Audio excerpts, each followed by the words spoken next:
Assalamualaikum warahmatullahi wabarakatuh. Nama saya Agne Indria Sofiendi.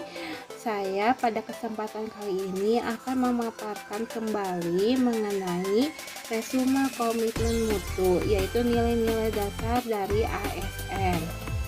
Komitmen mutu terdiri dari dua suku kata, yaitu komitmen dan mutu.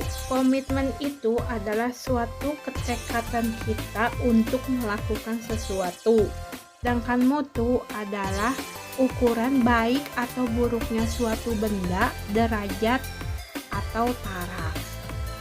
Jadi, komitmen mutu itu adalah pemahaman mengenai konsep efektivitas, efisien, inovasi, dan mutu penyelenggaraan pemerintah.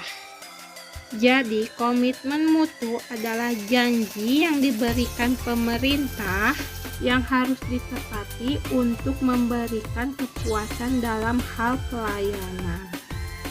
Istilah efektivitas dan efisien selalu menjadi tema menarik yang menjadi sorotan publik dalam memberikan penilaian terhadap capaian kinerja perusahaan ataupun institusi pemerintahan.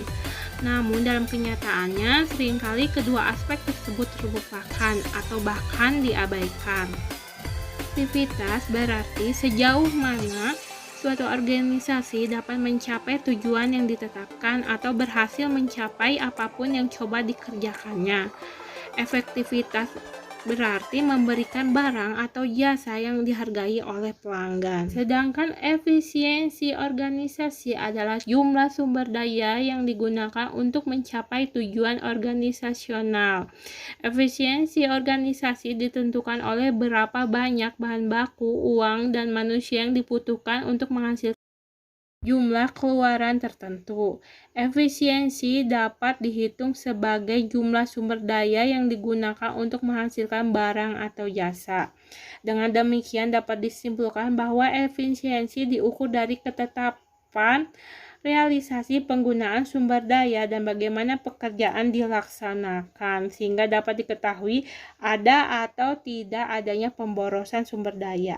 Sedangkan inovasi adalah suatu proses atau hasil pengembangan pemanfaatan suatu produk atau sumber daya yang telah ada sebelumnya sehingga memiliki nilai yang lebih berarti. Inovasi muncul karena adanya dorongan kebutuhan organisasi atau perusahaan untuk beradaptasi dengan tuntutan perubahan yang terjadi di sekitarnya. Perubahan bisa dipicu antara lain oleh pergeseran selera pasar, peningkatan harapan dan daya beli masyarakat, pergeseran gaya hidup, peningkatan kesejahteraan, perkembangan ekonomi, pengaruh globalisasi, dan lain sebagainya. Demikian juga halnya inovasi dalam layanan publik mestinya mencerminkan hasil pemikiran baru yang konstruktif sehingga akan memotivasi setiap individu untuk membangun karakter dan mindset baru sebagai aparatur penyelenggara pemerintahan yang diwujudkan dalam bentuk profesionalisme layanan publik yang berbeda dari sebelumnya, bukan sekadar menjalankan atau menggugurkan tugas rutin. Mutu ada dalam persepsi orang secara individual yang diukur dari tingkat kepuasan masing-masing terhadap produk atau jasa yang diterimanya.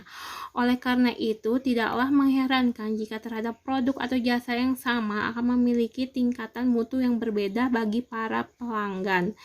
Berikut terdapat beberapa metode sederhana yang paling banyak digunakan bagi setiap organisasi penyedia layanan baik organisasi pemerintah maupun swasta untuk melakukan perbaikan secara terus-menerus. Berdasarkan paparan tersebut dapat disimpulkan betapa pentingnya pelayanan yang berorientasi mutu dalam penyelenggaraan pemerintahan.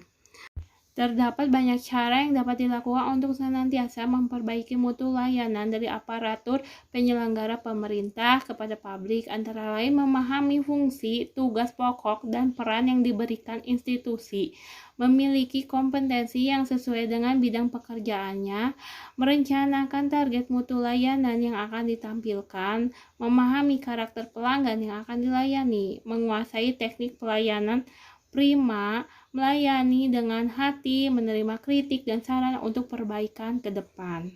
Terima kasih, sekian pemaparan dari saya. Assalamualaikum warahmatullahi wabarakatuh.